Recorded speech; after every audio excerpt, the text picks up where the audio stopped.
went to wake her up, and she said, I've been awake all night. So that's why she didn't come. That's why she's still in bed. I think she's got her days and her nights mixed up anyway, because she come home yesterday from the hospital. She went to sleep. She slept till about 6 o'clock last night, and then got up and went to dinner and come back home, got the kids ready for church today, and bath and stuff like that. And then she was up all night. So, but she's just, her stomach bothered her, things like that. So be in prayer for her.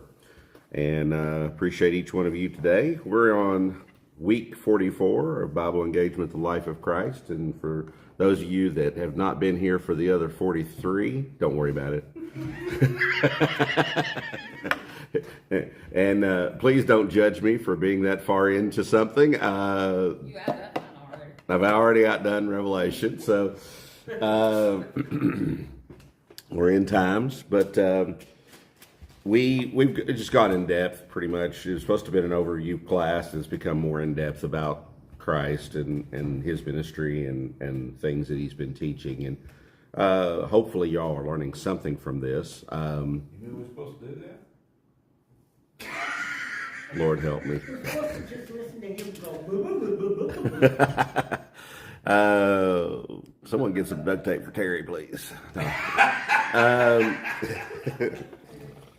But we are heading now toward the downward side of this. We're talking about the latter ministry in Galilee.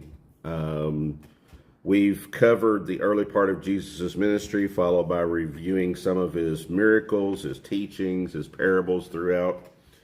We're now moving on to his latter ministry in Galilee. And before Jesus began his ministry altogether, John the Baptist prepared the way for him. We're going to be in Matthew chapter 14, by the way, give you a chance to get there while I'm talking.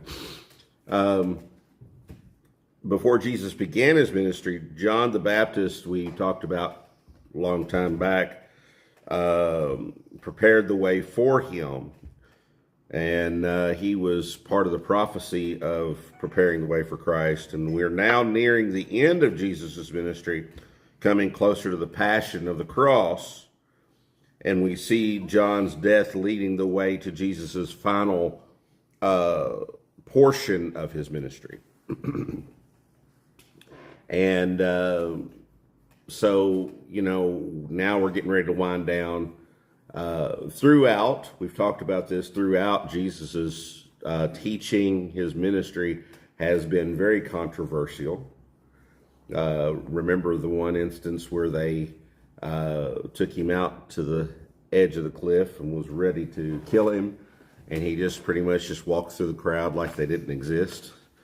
I mean, I still, at this moment, think that's the coolest thing there ever was. And then I'm also reminded of Chuck Norris jokes when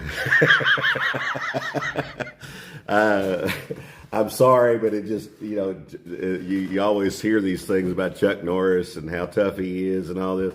I'm like, he don't hold a candle to Jesus. Come on. So we're in Matthew chapter 14 today. We'll begin at the first verse. We'll read the first 12.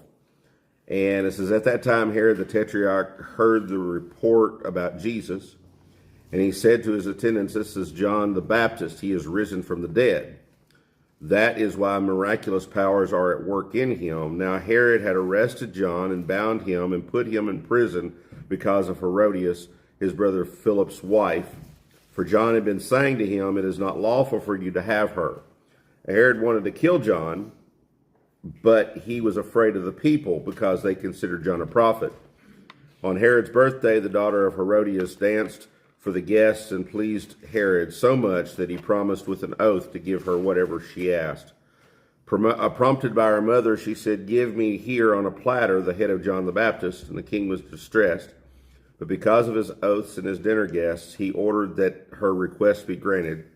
His head was brought in on a platter and given to the girl, who carried it to her mother and had John beheaded in the prison. John's disciples came and took his body and buried it.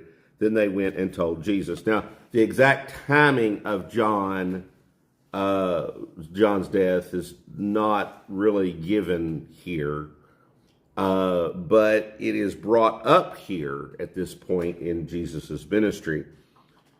And you really have to understand that Jesus knew what was about to happen.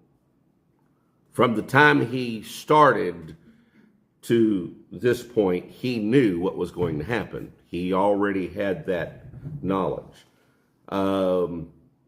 So he knew where his ministry was taking him. And Jesus continued, though, to emphasize the importance of faith, both through his teachings and his miracles. And now we're seeing that John is playing, again, a role in the life of Christ. He's out of the way. Jesus is now getting ready to come to the end of his ministry to be the ultimate sacrifice for us. So, as we move on, Jesus is continuing emphasizing the importance of faith, both through his teachings and in his miracles. As you read the Gospels, you'll see that even though Jesus had performed all these miracles and fulfilled almost every prophecy concerning the Messiah, that the religious leaders of Israel still just did not accept it. They sought out proof that he was who he said he was. And some of those miracles were the miracles of the loaves and fishes, the miracle of walking on water. So they wanted to see some of the proof. They wanted him to prove it. And, sometimes, you try to prove something to somebody and they just ain't going to listen, no matter how hard you try. Did you, huh? I need my daughter to hear this. Oh, yeah. No matter how hard you try, they just ain't going to listen. I've pastored for a long time, and I've seen a lot of that mentality and that.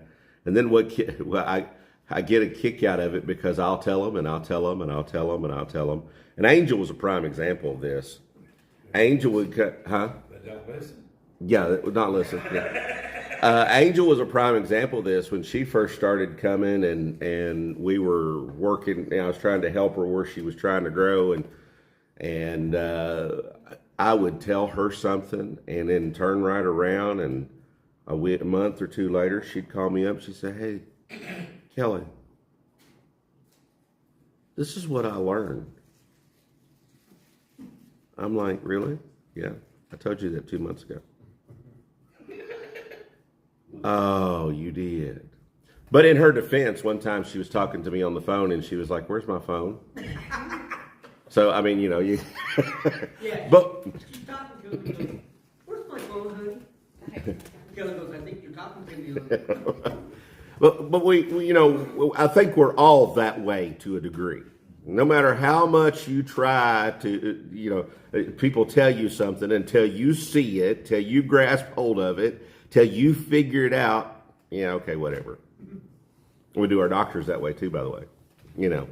And so here it is. Jesus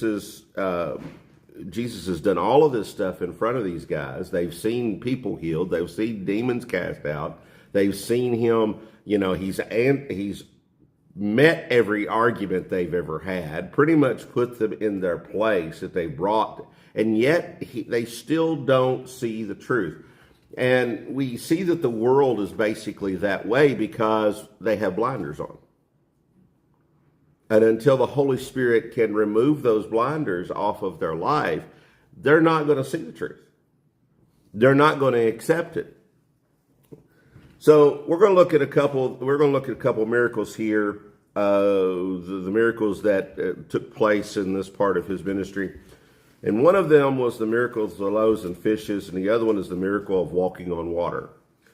And I will tell you that there were two different miracles of the loaves and fishes. There's not one, two. So some people will say, well, there was a contradiction between it because in one place it says one thing, in one place it says the other. In one place it says one thing because that was event number one, and the other time it says something else because it was event number two, okay? We're going to read out of Matthew chapter 14. This is let's see, check my numbers,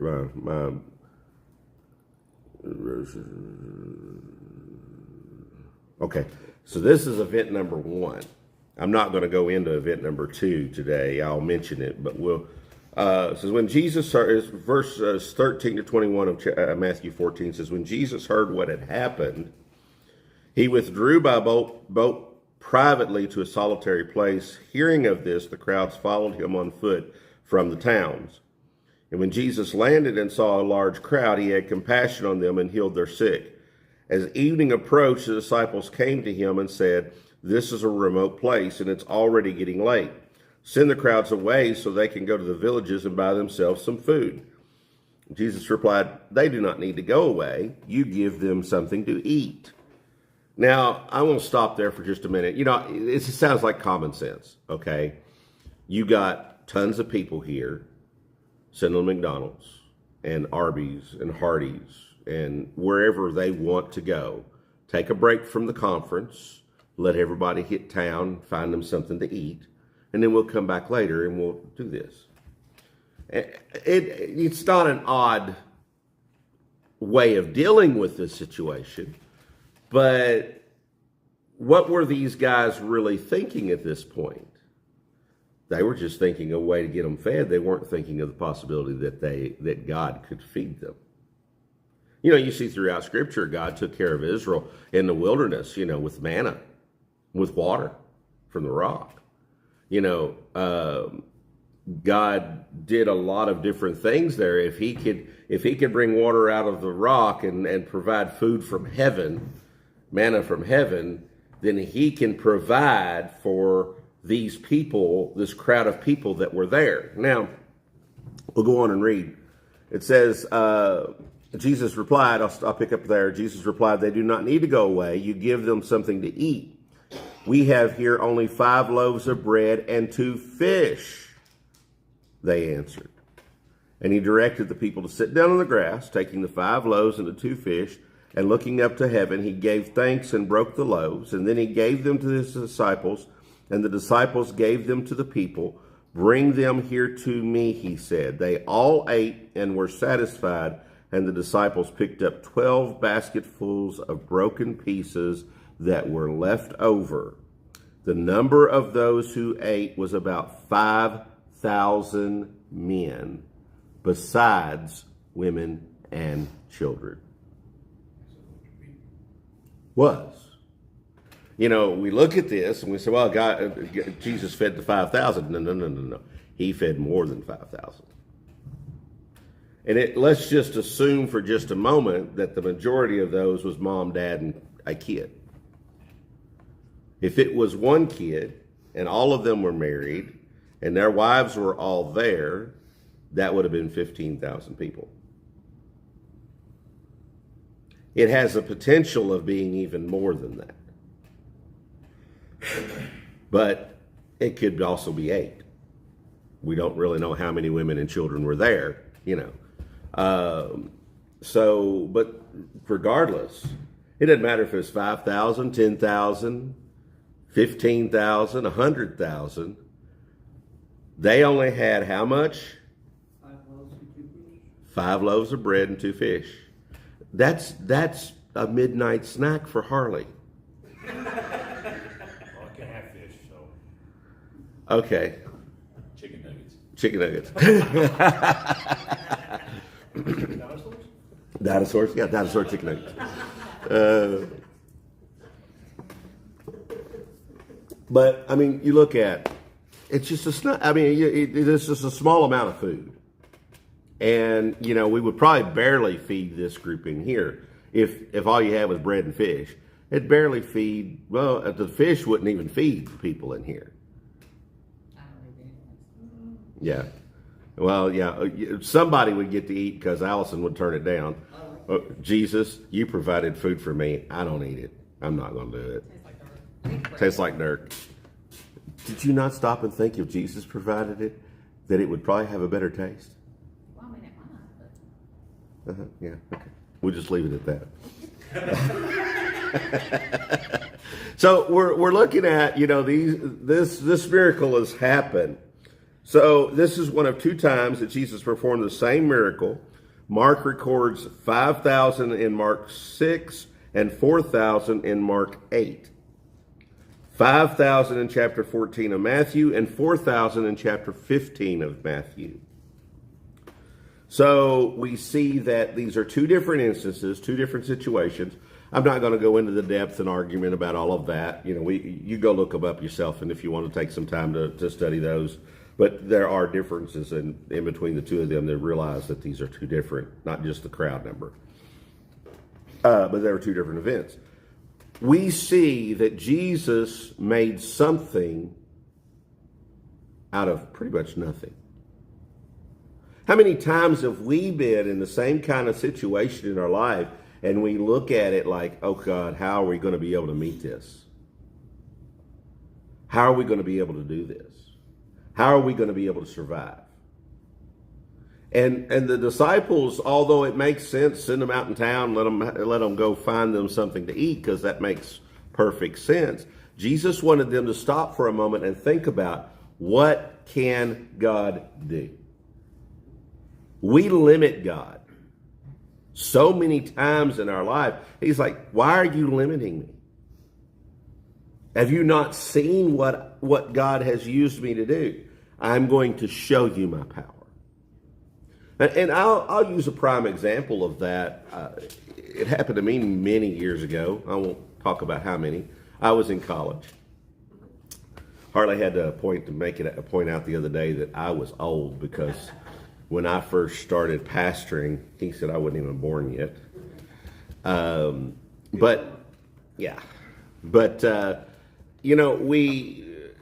I was in college. We had rent due, and I was going to be faithful with my tithes. Rent was $250, I think. Wouldn't that be nice today? It was a one-bedroom apartment, $250 a month. We probably only made about $500 per pay period combined. So, that was a pretty good chunk of our income.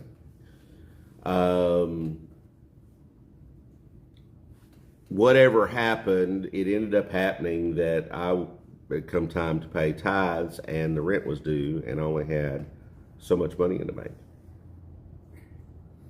And it was either pay my rent or pay my tithes.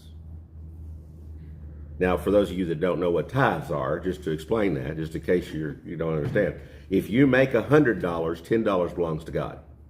Okay? Preachers are real good at math when it comes to tithes. You might not be able to do any other percentages, but you give me a 10%, and I can go right off the top of my head. If you make $10,000, it's $1,000. It belongs to God. So, if it was $500, it'd be $50. I don't even remember how much money it was at that point in time that I had to pay. I just know that right now I had the choice. If I paid my tithes, I would not have had the money to cover my rent. I would have had some of it, not all of it. And I'm sitting in church, and the offering basket is coming around, and I already had the check. And I sit there and I'm like, God, I can't do this. I've got to pay my bills. God said, do you trust me? Yeah, but I've only got X dollars in the bank. I can't pay my bills and give you your tithe, God. Do you trust me? And we had that argument. You all had those arguments with God before. Don't judge me, okay? I had that argument, and I sat there, and I held on to that check, and when that offering plate came, I was like, okay, God, I'm going to trust you. You said that you would supply all of my needs according to your riches and glory, and you know that I need to pay my rent, and I don't know how I'm going to pay it. I have no clue how I'm going to pay it. But you've got to provide. And I dropped the check in there with my tithes. I now no longer have all the money I need to pay my rent. Send it on down the line. Okay. I'm going to lie. It still was a struggle in my head at that point, you know. I didn't give it begrudgingly. I gave it out of faith, but the natural part of me was like, what have I done? Went and checked the bank account, and I had the money in my bank account to pay my rent too. Now, I will be honest with you. There was a mathematical error in my register. I didn't know that there was a mathematical error in my register. And you can say, well, that wasn't God. That's just, you know, that wasn't God. That was God using your stupidity. Yes. They still use his stupid. Yeah, I know. It keeps you in my life, Terry. And, and so, you know, I mean, we find that, you know, I ended up, God provided in a way that I never understood. And, you know, I am so thankful to this day for what God has done for me. And, you know, you can discount it all you want to. When I was diagnosed with cancer, I went into my doctor's office and I told him, I said, he told me what he thought it was before I went to the urologist and was actually tested. And I said, I believe God's going to take care of me. And he's like, yeah, okay, whatever. And yet God did. Were there times that I struggled with it? Yeah. But God came through. Thank God he did. So we see here that, you know, he worked this miracle with these people and he provided something out of nothing. And when we are in those spots, how many times have we seen God actually provide something when we didn't think it was even possible? And yet, when we get against the impossibility, what do? I don't know, God. I don't know how I'm going to get through this. I had somebody reach out to me this week. They had a circumstance that was going on in their life, and they were like, hey, Pastor, I don't know what to do here. I'm like, you're worrying about nothing. I didn't tell them that. Although I could tell somebody that, but I didn't tell them that. I looked at some of the circumstances that they were presenting to me, and I looked at it from the outside, and I'm like, you're not seeing this right. Here, this is how you do this. You know, we get so tore up over things because we don't really know. We don't understand it. We just don't, we can't grasp how good God is. And he's provided for 5,000, and then he provided for 4,000 plus in both cases. Now, Matthew chapter 15, verses 29 to 39 is the other option that we see there. I'm not going to read it right now.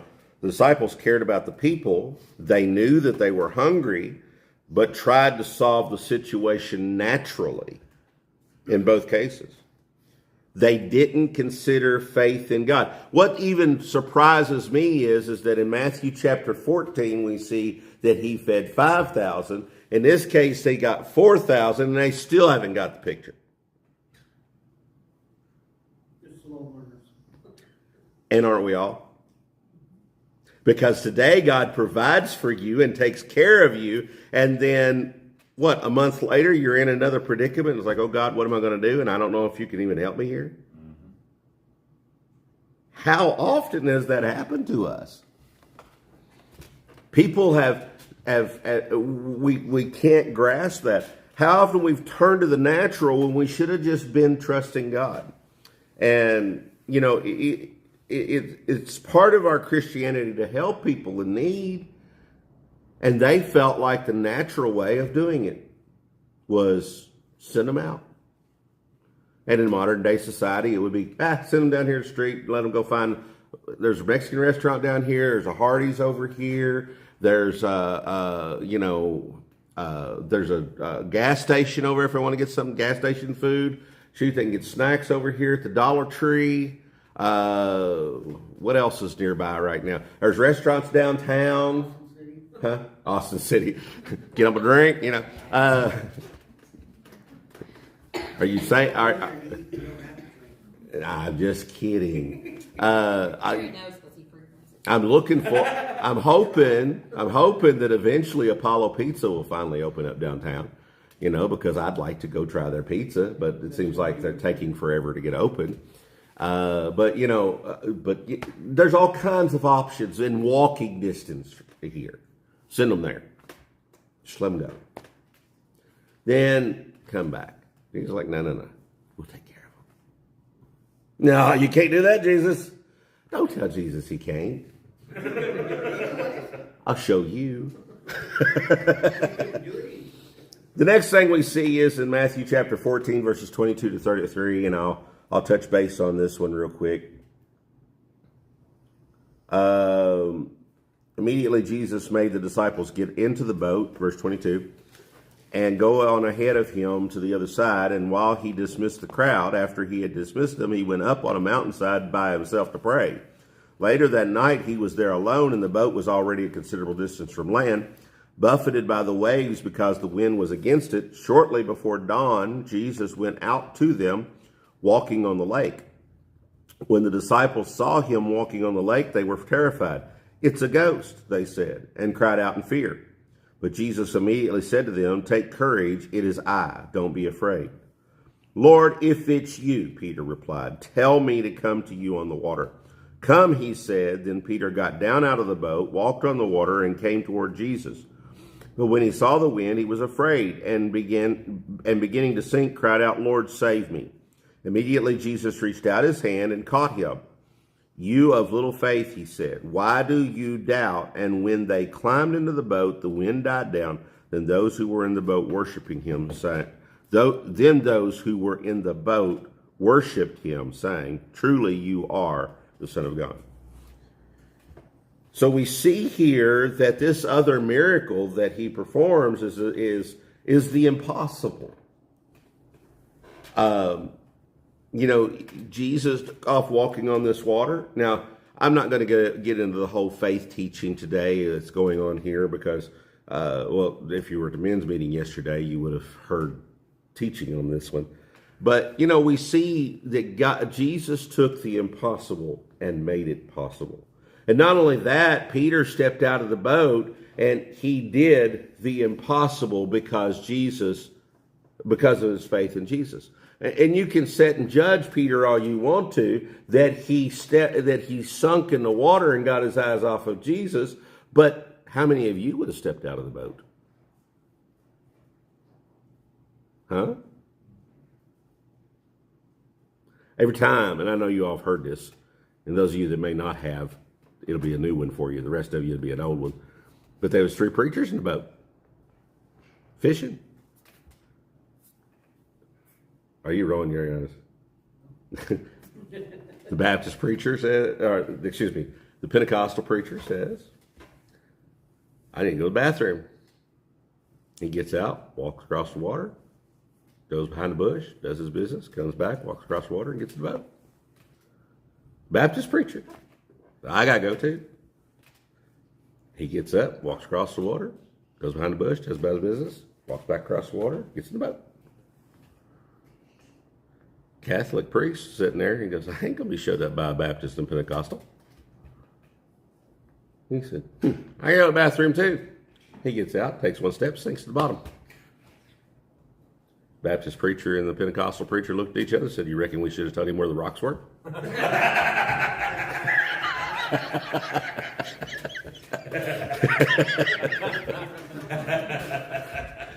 Jesus didn't need the rocks. He didn't need them. And this is a miracle in and of itself. God did this, worked this miracle, and Peter was able to do the same thing. We've got to come to a place in our life where we give it to God. It looks impossible. It looks like it can't be done. How many have ever been low on money in your lifetime? Maybe I should have asked how many of you have ever been rich in your lifetime, and then when we had less hands raised. No hand raised. You don't know. Dave squirrels it away occasionally, I keep waiting for him to tell me the truth.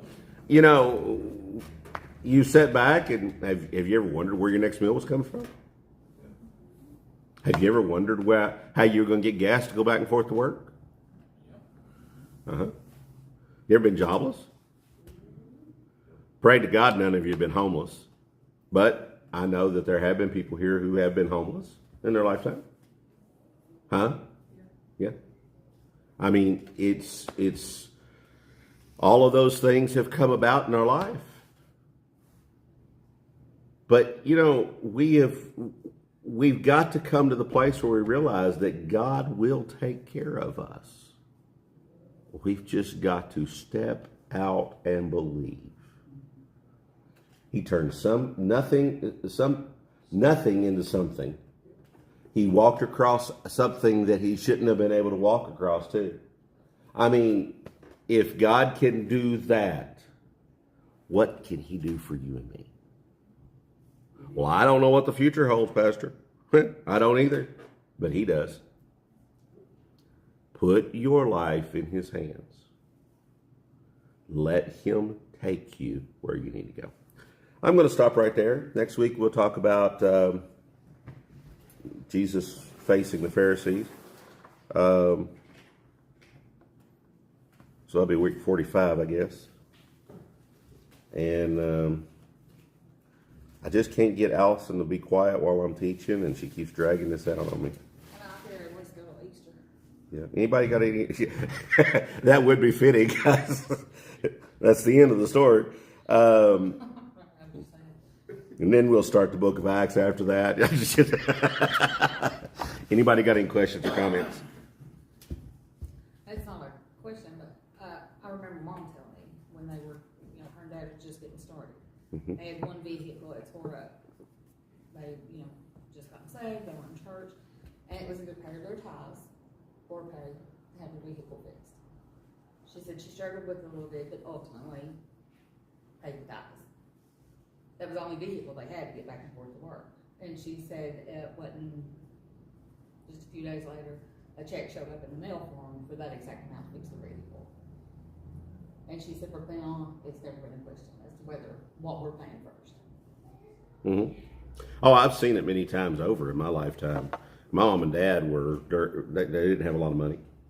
I grew up, I hate single wide trailers to this day because I grew up in one that was not wonderful. Okay. It's nothing against anybody who lives in a single wide trailer. It's just my experiences. Okay. We went without water. I'd have to carry a 5-gallon bucket from grandma's over to our house because we didn't have water. We went through a lot of different things that, were very difficult in life. And I have seen times where we needed cars for the vehicle and didn't know how we were going to pay for it.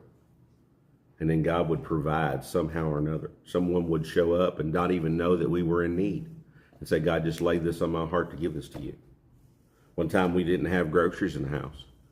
And we got a call that night because Dad and Mom didn't know how they were going to feed us that night. We got a call that afternoon late and said, hey, we've got a bunch of stuff over here we want to give you. It was a friend of his. Went over there and got it. I'd never had soybean before in my life. But we ate some cooked soybeans, and they were good. I mean, we cooked them like pinto beans. They were good. It had some other stuff too that they had given us, and then turned around and went to church. That was like Monday or Tuesday or whatever. Went to church on, or it might have been close to the weekend. But anyway, went to church whatever time it was. Next service we went. We get there. Nobody knew that we were in a financial shape, that we didn't have groceries in the house. And someone just walked up and said, hey, there's a bunch of groceries in there in the kitchen for you that we just felt like we needed to give you. Where did it come from? How did it happen? We didn't go announce it. We're too embarrassed to. But God provided. So trust in him. Anybody else real quick? All right, you're dismissed. Joe, I'm holding back